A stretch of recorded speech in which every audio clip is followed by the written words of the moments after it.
তেজপুৰৰ নিজ হলেশ্বৰত শোকাবহ ঘটনা পুখুৰীত উপঙি থকা অৱস্থাত দুই যুৱকৰ মৃতদেহ উদ্ধাৰ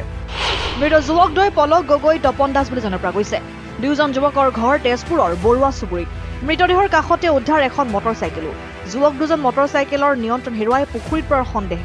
তেজপুৰৰ হলেশ্বৰত বাইকসহ উদ্ধাৰ হৈছে এই দুই যুৱকৰ মৃতদেহ পলক গগৈ দৰং মহাবিদ্যালয়ৰ স্নাতক পঞ্চম ষান্মাসিকৰ ছাত্ৰ দৰং মহাবিদ্যালয় ছাত্ৰ একতা সভাৰ আন্তঃৰাষ্ট্ৰীয় বিভাগৰ সম্পাদক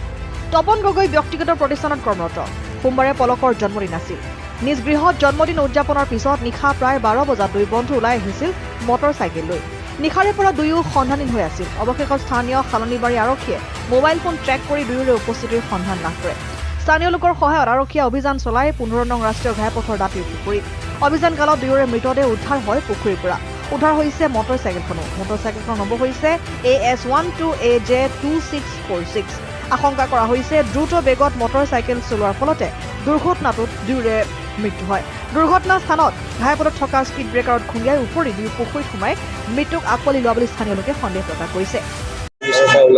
বাৰ্থডে আছিলে তো বাৰ্থডে সেলিব্ৰেশন কৰি থকা বুলি গম পাইছিলো বাইক লৈ আহিছিলে তেওঁ আছিলে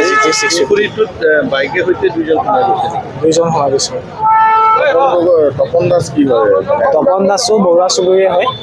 পলক গগৈ আৰু তপন দাস দুইজন বৰুৱা চুবুৰীৰে বাসিন্দা হয় আৰু দুইজন একেলগৰে হয় বন্ধু হয় তপন দাস দৰং মহাবিদ্যালয়ত নপঢ়ে যদিও একেলগৰে আছিলে আৰু কিন্তু পলক ওলাই আহিছিলে দুইজন আহিছিলে হয়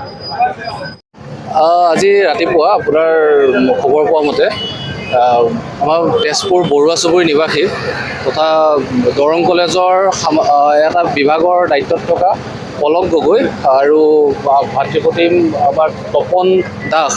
দুয়োজনক এই হলেশ্বৰী পুখুৰীটোৰ পাৰতে পোৱা গৈছিলে আৰু তাত উপঙি থকা অৱস্থাত পোৱা গৈছে ইয়াৰ কাৰণ কি বা কেনেকৈ কি হ'ল গোটেই বিষয়টো সবিশেষ জানিব পৰা নাই যিহেতু আৰক্ষী আছে আৰক্ষীয়ে বিষয়টো তদন্ত কৰিব তাৰপিছতে গম পোৱা যাব যে ইয়াৰ আঁৰৰ কাহিনীটো কি আছিলে কিন্তু এটা কথা যে তেওঁলোক দুয়োজনক ধৰক ইমান উঠি অহা যুৱক এনে মানে অকাল মৃত্যুক আমি মানে সহজে মানে গ্ৰহণ কৰিব পৰা নাই আৰু ইয়াৰ আঁৰৰ কাহিনীটো কি আছে আমাক লাগে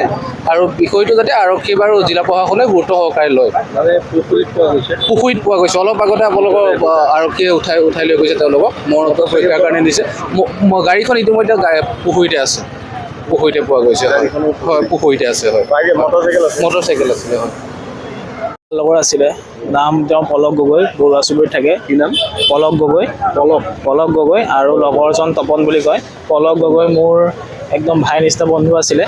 গ'লে বন্ধু দৰং কলেজৰ তেওঁ বৰ্তমানৰ ইনডোৰ গেম ছেক্ৰেটাৰী আছিলে পলক গগৈ 2025-26 বৰ্ষৰ ছাত্ৰ একতা সভাৰ ইনডোৰ গেম ছেক্ৰেটাৰী কালি তাৰ বাৰ্থডে আছিলে আপোনাৰ কালি 12টা বজাৰ আগলৈকে 12টা পাছত আমি গম পাইছোঁ CCTVত ধৰা পৰিছে যে 12টা পাছত তেওঁলোক নাজানো কি কাৰণত বা হলেশ্বৰৰ পিনে আহি আছিলে তো আহি থাকোঁতে এই অঘটনটো হ'ল বুলি আমি ৰাতি গম পোৱা নাছিলোঁ মই আপোনাৰ ৰাতিপুৱা গম পাইছোঁ মাহঁতে সকলোৱে জনাইছে তো আমাৰ বাবে দৰং মহাবিদ্যালয়ৰ বাবে তেজপুৰৰ বাবে বহুত এটা শোকাবহ ঘটনা পলক গগৈ আৰু নাই news desk report N24 Assam